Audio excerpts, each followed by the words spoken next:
Occident. Comme ils n'aiment pas les enfants, ils veulent s'attaquer à la cellule de base de l'humanité qu'est la famille. Vous détruisez la famille, vous détruisez la société. Maintenant, ils commencent à payer en Occident. Comme ils n'aiment pas les enfants, ils ne croient plus à la famille, ils ne croient plus au mariage. L'Occident est aujourd'hui en perte de vitesse, en termes de valeur. Ils n'aiment pas les enfants, mais même pour tourner leur économie, ils sont obligés d'aller chercher des gens à l'extérieur. Petit à petit, ils vont disparaître. Ils vont disparaître. Nous leur souhaitons bonne disparition. Mais ce que nous ne voulons pas, c'est quoi? C'est qu'ils veulent nous imposer leurs pratiques, que d'ailleurs le président Poutine appelle mœurs décadentes de l'Occident. C'est une culture décadente. C'est la décadence culturelle et morale d'une société.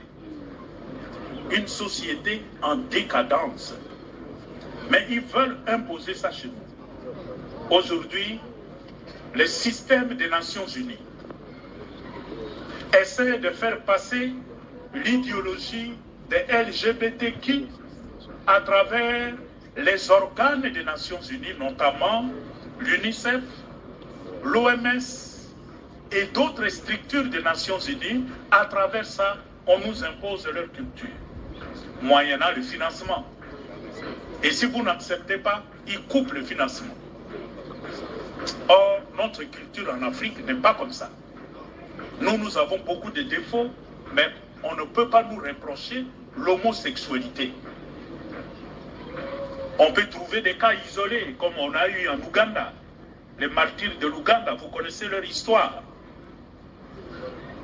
Mais l'homosexualité était pratiquée par la noblesse en Ouganda, mais c'était une pratique plutôt mystique.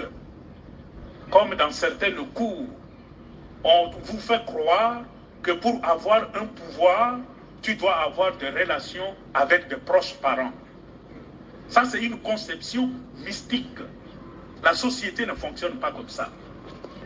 Donc, cette pratique n'existe pas chez nous. Voilà pourquoi, quand le 18 décembre, 17 sièges, nous avons reçu le document Fiducia Supplicans, signé par le préfet du Dicaster pour la doctrine de la foi et contresigné par sa sainteté le pape François, il y a eu levée de boucliers en Afrique.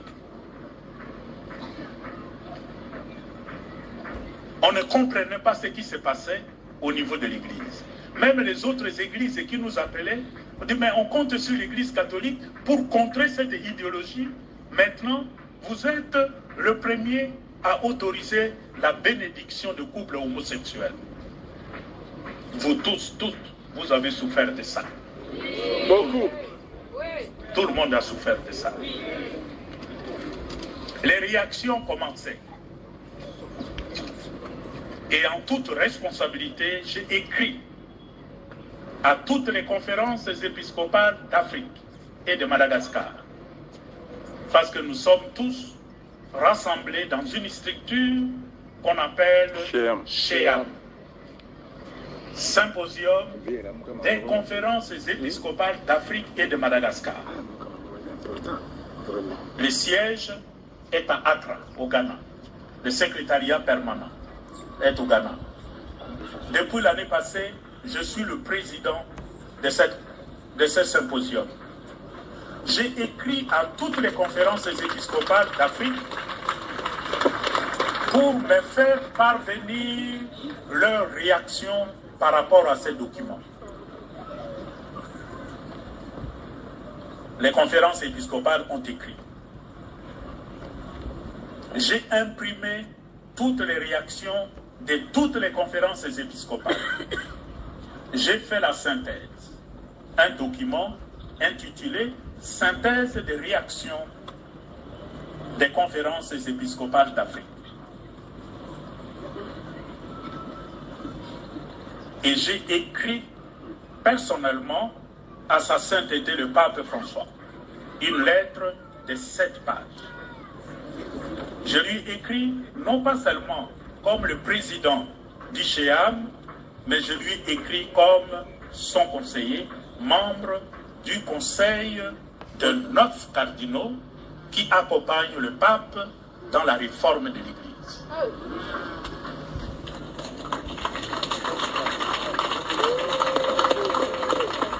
Je suis allé à Rome la semaine passée. J'ai quitté ici le lundi pour arriver à Rome le mardi. À 6 heures, j'étais déjà dans la maison Santa Marta, là où habite le pape. Et c'est là que nous restons quand nous venons pour la réunion des collèges des cardinaux. Donc il était juste au-dessus de moi. Je lui ai envoyé le courrier, les 3 courriers, toutes les réactions des conférences épiscopales, la synthèse qui a été faite et ma lettre personnelle. En disant à son secrétaire privé, amenez les documents au pape, dites-lui que je suis arrivé, je suis dans la maison et je suis là seulement jusqu'à jeudi soir. Et je tiens à les rencontrer avant de partir parce que je suis venu pour ça. Il a reçu mon courrier, il a lu. En moins de 2 heures, il m'a fait signe qu'il me recevait à 18h30, le même jour. C'était le mardi de la semaine passée. Et le mardi, il m'a reçu. Nous étions à 2 avec lui. Je suis revenu sur certaines choses que j'avais écrites dans ma lettre.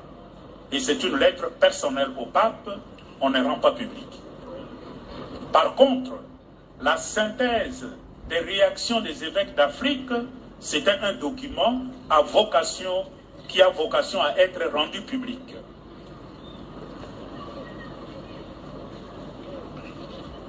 Et le pape était très désolé.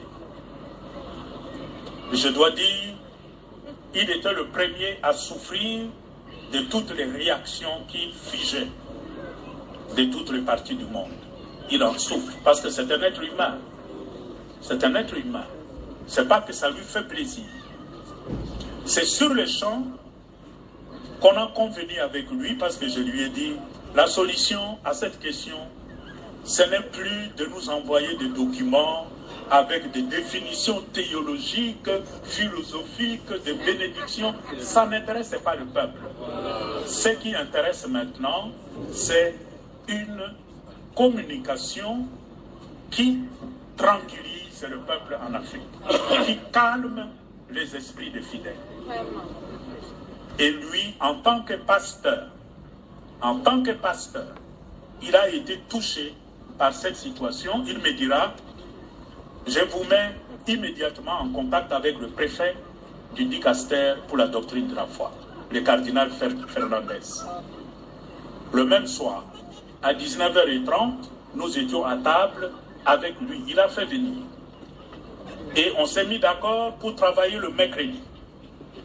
Et le mercredi, je me suis retrouvé au dicaster pour la doctrine de la foi, qui est le dicaster le plus important du point de vue de la foi catholique. Avec le préfet, moi, devant l'ordinateur, un secrétaire qui saisissait, nous avons préparé un document. Et le document, nous l'avons préparé en dialogue et en accord avec le pape François. De telle sorte qu'à chaque moment, on l'appelait pour poser des questions, si il était d'accord avec cette formulation, etc. À la fin, j'ai signé le document en tant que président d'ICHEAM au nom de l'ensemble de l'Église catholique d'Afrique. Et le préfet du dicaster a contresigné. pas sur les documents que j'ai rendus publics, mais sur les documents que nous gardons dans les archives. Et le document est intitulé « Non à la bénédiction des couples homosexuels dans les églises catholiques. »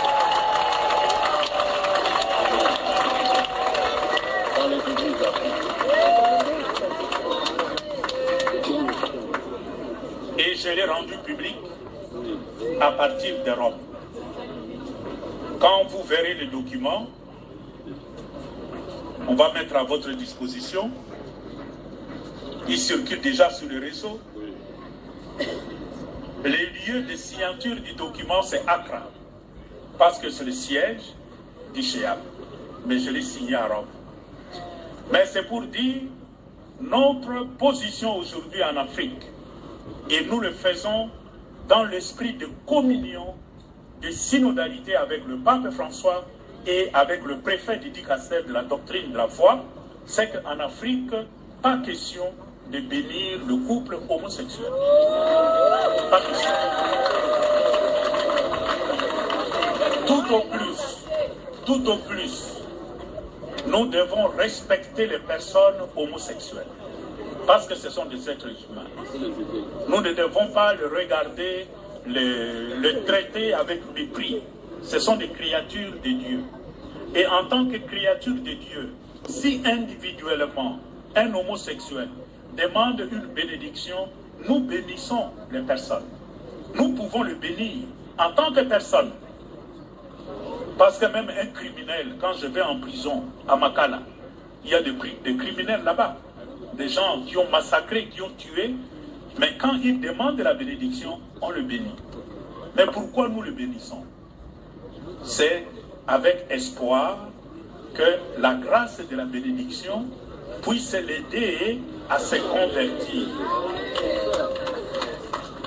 Et si nous bénissons un homosexuel, c'est aussi pour dire ton orientation sexuelle n'est pas conforme à la volonté de Dieu. Tout au plus, nous devons respecter les personnes homosexuelles, parce que ce sont des êtres humains. Nous ne devons pas le regarder, le traiter avec mépris. Ce sont des créatures de Dieu. Et en tant que créatures de Dieu, si individuellement un homosexuel demande une bénédiction, nous bénissons les personnes. Nous pouvons le bénir en tant que personne. Parce que même un criminel, quand je vais en prison à Makala, il y a des criminels là-bas. Des gens qui ont massacré, qui ont tué. Mais quand ils demandent la bénédiction, on le bénit. Mais pourquoi nous le bénissons?